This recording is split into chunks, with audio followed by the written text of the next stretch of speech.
प्रिय विद्यार्थियों, आज हम एमए फाइनल ईयर का 8th बी पेपर क्रिमिनोलॉजी के अंतर्गत श्वेत वसन अपराध अर्थात सफेद पोश अपराध पर चर्चा करेंगे।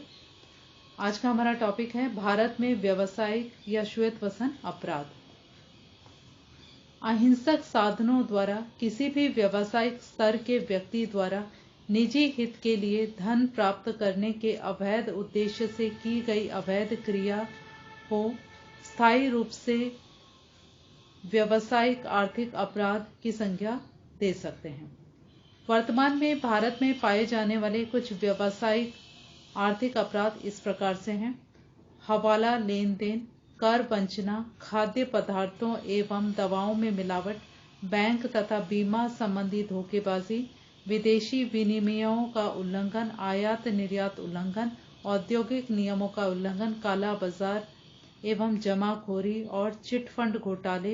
व्यावसायिक आर्थिक अपराधों की कुछ कार्य प्रणाली इस प्रकार है: आयकर एवं उत्पाद शुल्क वंचना, झूठी या अति प्रसारित जमानत के आधार पर बैंकों से ऋण प्राप्त करना, आयात लाइसेंसों की अवैध बिक्री, हिसाब किताब की हेराफेरी और कंपनी के लिए कम लाभ दर्शाना और कच्चे माल की झूठी खरीदारी दर्शाना आदि है।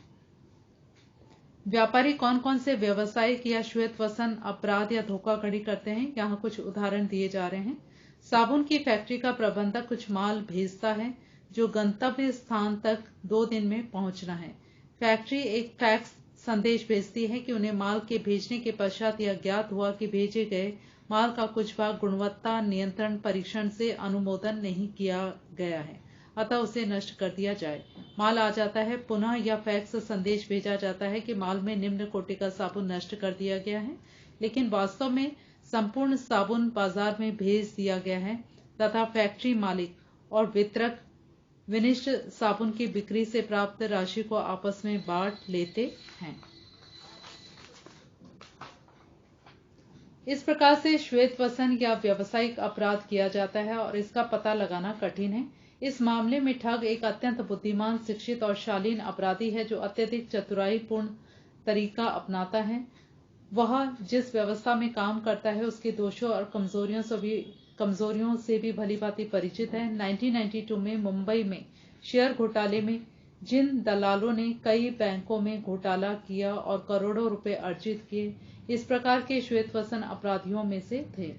यहाँ पर जल्दी धनी बन जाने की मानसिकता, अन्य महत्वाकांक्षा, शक्ति की लालसा और अपनी योग्यता में आत्मविश्वास सब मिलाकर इस व्यवस्था में धोखाधड़ी कराते हैं। पीड़ित व्यक्ति की पहचान करना सरल नहीं होता है। श्वेत वसन अपराध या व्यवसायिक एक ऐसा सुप्त स्लीपर कारक है जो वर्षों तक प्रबंध तंत्र की नाक तले पड़ा रहता है और किसी को पता नहीं चलता है। घोटाला तभी प्रकाश में आता है जब कोई बैंक लड़खड़ा जाता है या फिर किसी बैंक को करोड़ों रुपए की हानि होती है। धोखाधड़ी का सबसे सामान्य स्वरूप कर्मचारियों द्वारा बिल बनाया जाना और वस्तुओं की सूचीबद्ध चोरी है। यह कहा जाता है कि किसी भी व्यापारी संस्था में 20% कर्मचारी कभी चोरी कर ही नहीं सकते। 20% अपराध करने की संभावना वाले होते हैं और 60% इसके प्रति अति ग्रहणशील होते हैं, जो कि धोखे के 4 तत्वों पर निर्भर होते हैं जिन्हें अंग्रेजी में गॉन कहा जाता है, GONE कहा गया है, जिसमें G अर्थात ग्रीड लालच, O अर्थात अपॉर्चुनिटी अवसर, N अर्थात नीड आवश्यकता, E अर्थात expectation of going scot free अपराध करने के बाद पकड़े न जाने की उम्मीद के लिए है। आजकल चोरी अभियंता वर्ग में है और कंप्यूटर व्यापार में प्रविधि कर्मचारियों में भी व्याप्त है, जिसका पता लगाना बहुत कठिन है। कंप्यूटर के पुर्जों की सरलता से तस्करी की जा सकती है। यह भी प्रचलन है कि किसी मशीन को प्रोन्नत करते समय स्थानीय पुर्जे असली ब्रांड के पुर्जों से आसानी से बदले जा सकते हैं और यह कार्य नियमित रूप से होता रहता है। अच्छा लाभ कमाने का यह भी एक तरीका है, यह श्वेत वसन अपराध है। व्यापार में कुछ प्रकार की बाहरी धोखेबाजी भी होती है, जैसे गलत बिल बनाना, गुप्त कमीशन लेना, पेटेंट उल्लंघन, उत्पाद प्रतिस्थापन आदि। व्यापार में श्वेत वसन अपराध धोखाधड़ी कैसे रोका जा सके? खतरे वाले व्यक्तियों पर निगाह रखकर इसको रोकना संभव है। जैसे अपने वेतन से अधिक विलासितापूर्ण जीवन शैली वाले कर्मचारी, या जब बिक्री या आय घटने लगे जबकि देय तथा प्राप्त राशियों में वृद्धि हो रही हो। व्यापार में श्वेतवसन अपराध में वृद्धि करने वाले कारक इस प्रकार बताए जा सकते हैं, जैसे कि सामाजिक मूल्यों का कमजोर होना, अत्यधिक संवेदनशील अपराधियों की उपस्थिति, आर्थिक दबाव, रोकथाम और पता लगाने पर कम बल देना और सरकारी हस्तक्षेप की कमी। सभी आर्थिक अपराधों, रिश्वत के अतिरिक्त की जांच पड़ताल भारत सरकार के विविध विभागों द्वारा की जाती है। सामान्यतः केंद्रीय जांच ब्यूरो आर्थिक अपराधों के केवल उन्हीं मामलों को जांच के लिए ले सकता है जिनको संबद्ध विभागों द्वारा संदर्भित किया जाता है। केंद्रीय अन्वेषण संस्थान की जांच स्वयं बहुत कम होती है। अधिकतर आर्थिक अपराधों की विशेषता यह भी है कि आरोपी पर मुकदमा चलाने के लिए सक्षम अधिकारियों द्वारा शिकायत की जानी चाहिए। क्या व्यावसायिक या श्वेतवसन अपराध वास्तव में एक अपराध है? उत्तर हाँ ही होगा, क्योंकि हमारे समाज की आर्थिक संरचना पर इसका गंभीर प्रभाव पड़ सकता है, जो कि चोरी, सेंधमारी, लूटमार और डकैती आदि सभी के सम्मिलित प्रभावों से भी कहीं घातक होता है। वास्तव में मुंबई जैसे नगर में इस प्रकार के अपराध की एकाकी घटना भारत में एक दशक में संपत्ति संबंधी सभी अपराधों की मात्रा से कहीं अधिक हो सकती है। मुंबई के 1992 के एक हवाला कांड को ही देखा जाए तो पता लगेगा कि उससे हुआ आर्थिक नुकसान भारत में दशकों में हुए नुकसान के बराबर होगा। भारत में श्वेतवसन अपराध की विशेषताएं। इसकी निम्नलिखित विशेषताएं हैं। नंबर 1, इन अपराधों का समाज पर परंपरागत अपराधों से कहीं अधिक घातक प्रभाव होता है, जिसमें कई व्यक्ति प्रभावित होते हैं।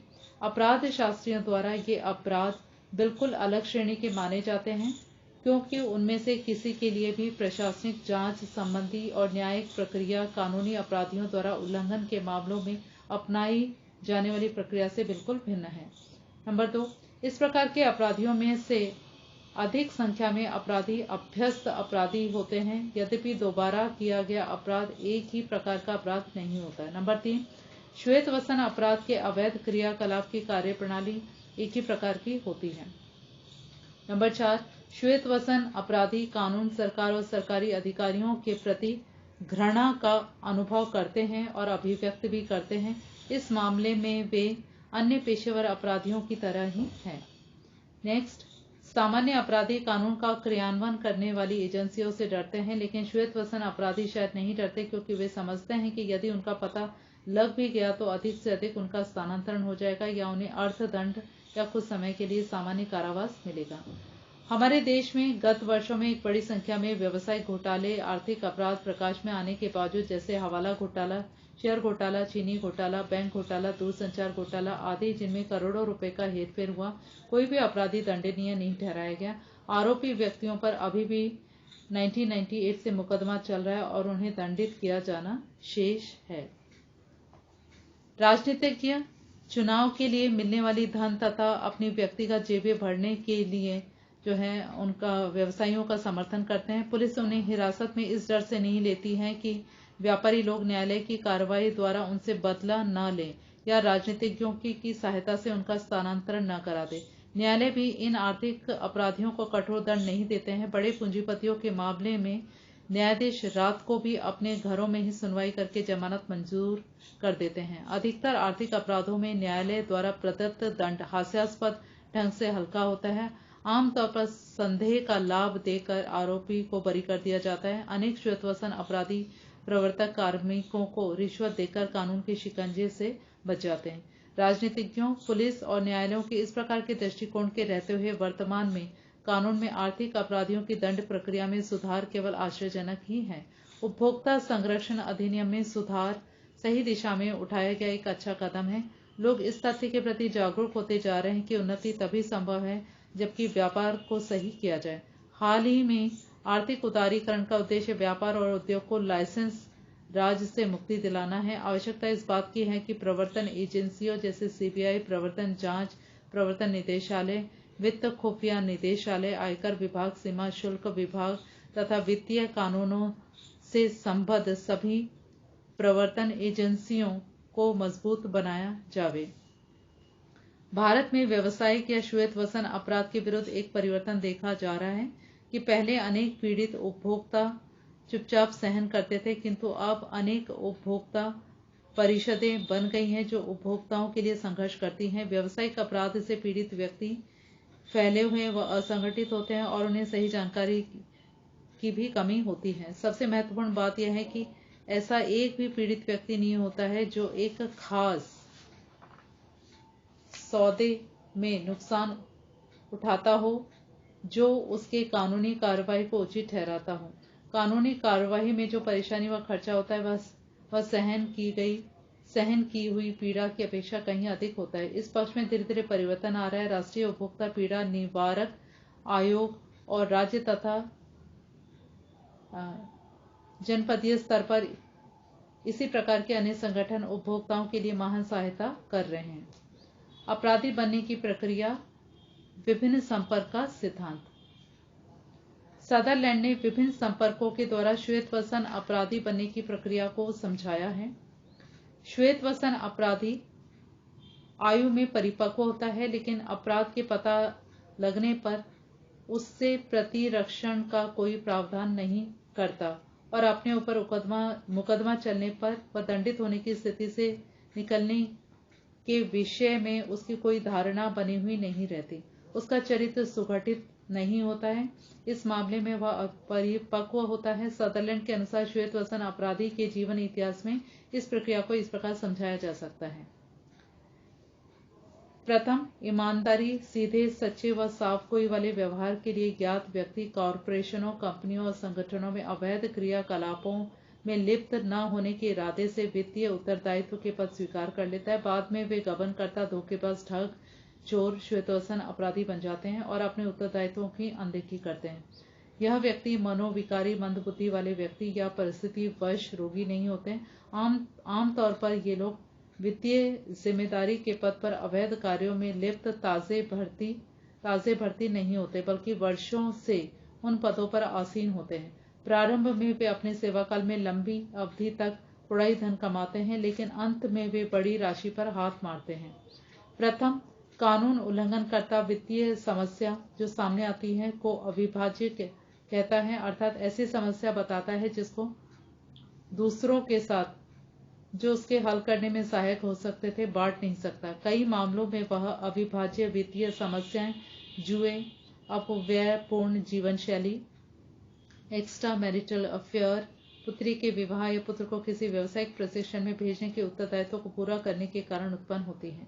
दूसरा, कानून का संभाव्य उल्लंघन करता या अनुभव करता है कि विश्वास के पद का दुरुपयोग करके वह अविभाज्य समस्या का समाधान करने की योग्यता और अवसर दोनों ही रखता है, अर्थात वही प्राविधिक दक्षता प्रयोग करके बच सकता है जो वह अपने पद पर वैध पक्षों में प्रयोग करता रहा है।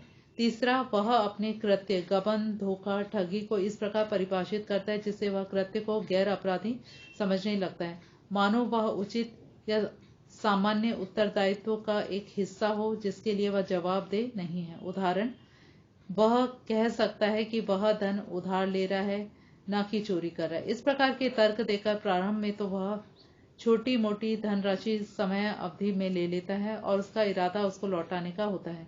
कुछ मामलों में तो वह वास्तव में ऋण स्वरूप लिया धन लौटा भी देता है और उसके गबन, धोखे या ठगी का पता ही नहीं चलता। बाद में वह काफी बड़ी धनराशि लेता है जिसे वह कभी लौटाने की स्थिति में नहीं होता है, इसलिए उसे यह विचार त्यागने के लिए बाध्य होना पड़ता है कि वह उधार ले रखा है। तब वह अधिक से अधिक धोखा करता जाता है जब तक कि वह पकड़ा ना जाए। इस अवधि में वह उन मित्रों के संपर्क में बना रहता है जो उसकी निंदा करते हैं, लेकिन जब वह स्वयं को स्थिति की गहराई से देखता है तो और संवेगात्मक रूप से अस्त व्यस्त, तनावग्रस्त रहता है और घबरा जाता है, तब वह पुराने मूल्यों और आदर्शों को निरर्थक और अनावश्यक ठहराता है। इससे उसकी पोल खुल जाती है और उसे संदेह से देखा जाने लगता है और धीरे धीरे वह नए प्रकार के व्यक्तियों, अपराधियों की अभिरुचियों को अपनाने लगता है, जिसके साथ अब उसकी पहचान होने लगती है। तब वह पकड़ा जाता है, उस पर अभियोग चलता है। इस प्रकार के अपराध आमतौर पर व्यक्तिगत रूप में ही किए जाते हैं, कभी कभी 2 और 3 व्यक्ति साथ मिलकर भी करते हैं। इसी प्रकार अन्य श्वेतवसन अपराधियों के जीवन इतिहास क्रम में होने वाली प्रक्रिया का भी वर्णन किया जा सकता है। कुछ संगठन अन्य संगठनों से धीरे धीरे सीखते हैं कि नमूने में एक प्रकार की वस्तु दिखाकर तथा कुछ घटिया माल भेजकर यदि थोड़ा सा अतिरिक्त कुछ हजार रुपए लाभ कमा लेते हैं तो इसमें कोई गलती नहीं करते हैं, या गलत आयकर या बिक्री कर विवरण देना गलत नहीं है, या पैकेट पर लिखे अनुसार वजन के बजाय कम वजन पैकेट में भरना गलत नहीं है। यह सब विभिन्न संपर्क से सीखा जाता है। धन्यवाद।